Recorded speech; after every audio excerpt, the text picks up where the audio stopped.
Nearly 200 people arrested across Australia for deliberately starting bushfires. Whenever there is a environmental catastrophe, of course the climate cult is on the case immediately, blaming it on climate change. And it really is a head shaker that you have people who are quite happy to exploit this absolutely shocking effect on Australians of the bushfires, that they're willing to exploit that for political ends, including, of course, Greta Thunberg reading her script and berating politicians for not doing enough about climate change and therefore being responsible for the fires. But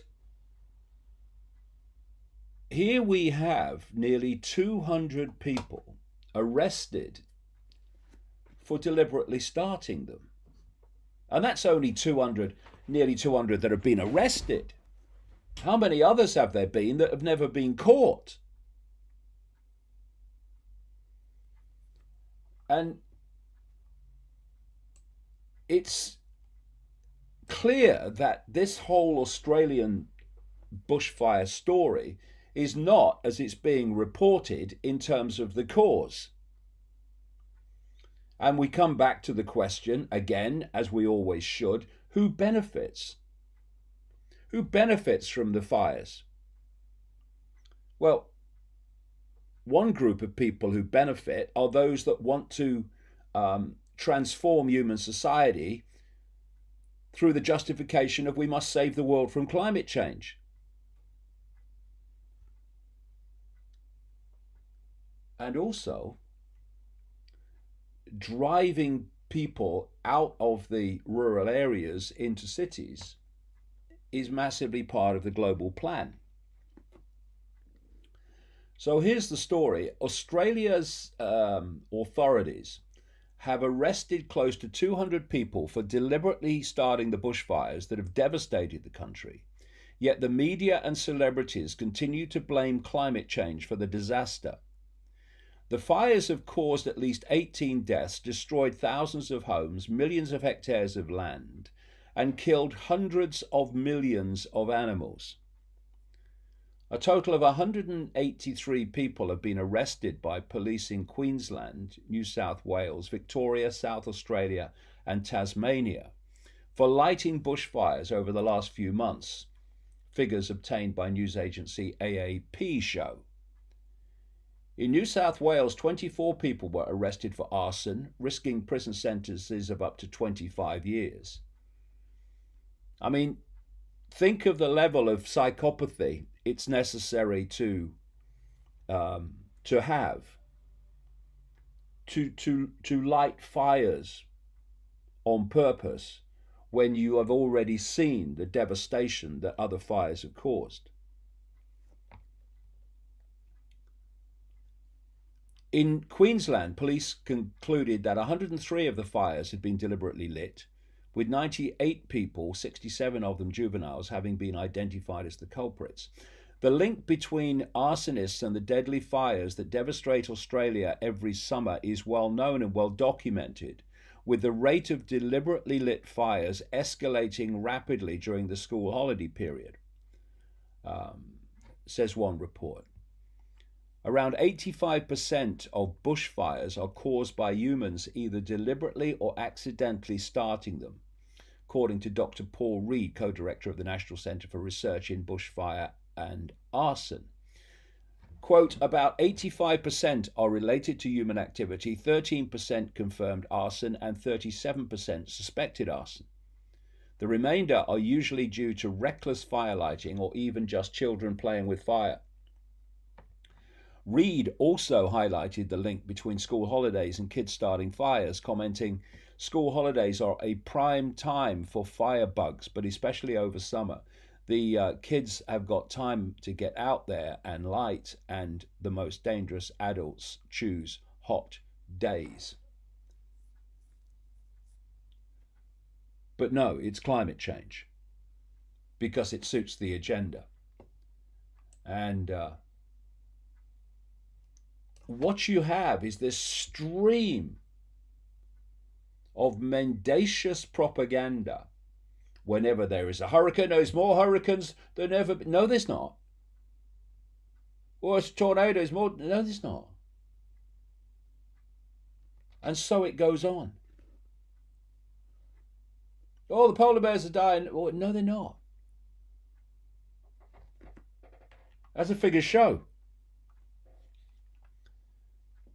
And you know, the Nazis talked about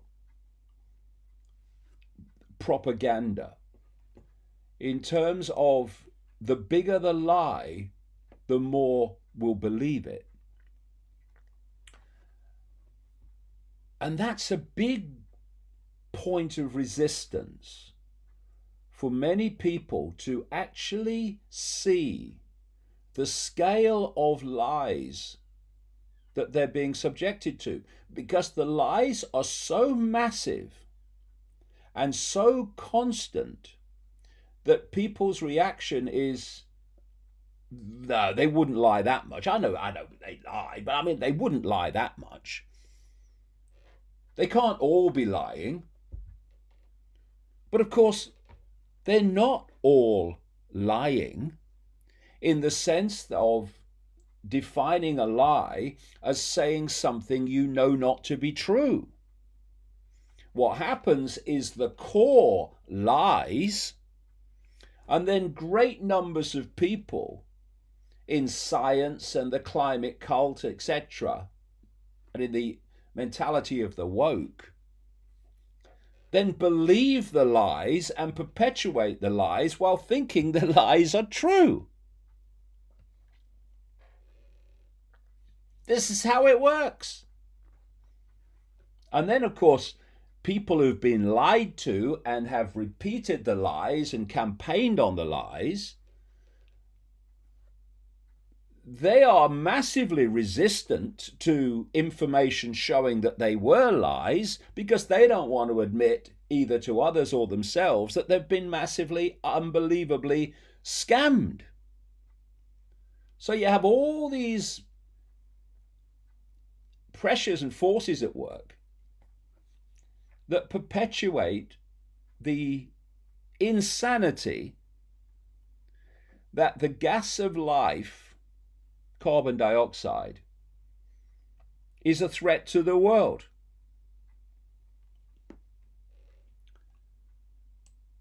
And if you keep blaming things like the Australian fires on climate change, then the real causes are pushed into the background and not addressed. One of the great ironies is that fire breaks that were once instigated in the winter in Australia to stop or make it more difficult for fires to jump the breaks and go into wider areas, they have not been happening as they did before because of pressure from the green lobby not to burn the forests. But if you don't burn some of the forest and create these breaks, then what is happening now happens. You have vast fires over vast areas. But no, it's nothing to do with ours. We woke Greens. No, it's climate change. Here's a classic on the same subject in another location. Glacier Park in Montana, set to remove glaciers will all be gone by 2020 signs because it's 2020 and they're still here. All these predictions, all been not just wrong, they have been colossally wrong. But still, the same people keep spewing out new predictions. And the media reporting them. Here's the story. Montana's Glacier National Park is being forced to remove all signs that read glaciers will be gone by 2020 after the doomsday scenario didn't happen. Some of the signs were already removed last year as it became clear the prediction wasn't going to unfold. Now the rest of the signs will have to be taken down too. Glacier National Park spokeswoman Gina Kurzman told MTN News that the latest research shows shrinking, but in ways much more complex than what was predicted. Because of this, the park must update all signs around the park stating all glaciers will be melted by 2020. So instead of just saying actually it was a massively wrong prediction, so therefore the basis on which the prediction was made must be wrong. No. Oh, well, no, it's not happening. They're still here, but it's a bit more complex. Yeah, sure it is. In the late 90s and early 2000s, scientists predicted that man-made global warming... Can he say man-made? Bit sexist, isn't it? But man-made global warming's a bad thing, isn't it? So man-made, bad thing. That's all right. That's all right. I've just checked the political correct rule book. Predicted that man-made global warming would cause melting glaciers, leading to rapidly rising sea levels that would sink coastal cities and towns. The more dire forecasts have proven to be totally inaccurate, and some glaciers are now growing. Back in June, NASA reported that that a glacier in western Greenland had thickened and had grown for the third year in a row. Well, how explain that to me? Oh, well, it's complicated. Oh, dear. The glacier prediction is by no means the only forecast global warming alarmists have got spectacularly wrong. The end of the 70s, climate experts said that a new ice age was coming. Yes, true. It didn't happen. Oh, dear. It's extraordinary. And, of course, one of the great big fail predictors relating to climate change is Prince Charles, who flies in private jets, but he's royal, so that's okay. So the rest of us that have to stop going on holiday in a plane. Here's the extraordinary level of contribution that Prince Charles is making to save the world. Prince Charles launching initiative to tackle climate change, and he's going to drive from the airport, or be driven, to the Davos conference of the, of course, elite 1%, where they meet every year to decide how they're going to manipulate the world. He's going to make that journey from the airport to the super rich in an electric car. Whoa, what a hero.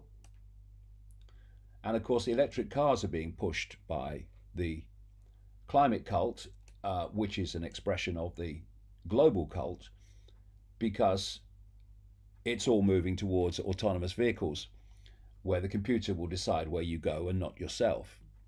And so that it's all a progression. This electric car thing is just a part of the totalitarian tiptoe to autonomous cars. The story says Prince Charles is launching the Sustainable Markets Council. Of course, sustainable is the big buzzword for the global dystopia. To help tackle the world's environmental issues, the 71-year-old royal has long been a champion for environmentalism, and later this month he will launch his new initiative, the Sustainable Markets Council, at the World Economic Forum's meeting at Davos in the Swiss Alps. Well, why he's launching it? Not at somewhere that is public, like calling a news conference and saying this is what he's launching it at a meeting of the 1% or less than 1% in terms of Davos. And it just so happens the whole climate change hoax is being driven by the 1% and the deep inner core of the cult, which connects into the 1%. And so it's great and very comforting that the world is going to be saved by those who are destroying it, and even more, we can breathe easy because he's making the journey from the airport to the 1% in an electric car. Amazing, amazing sacrifice the man is making.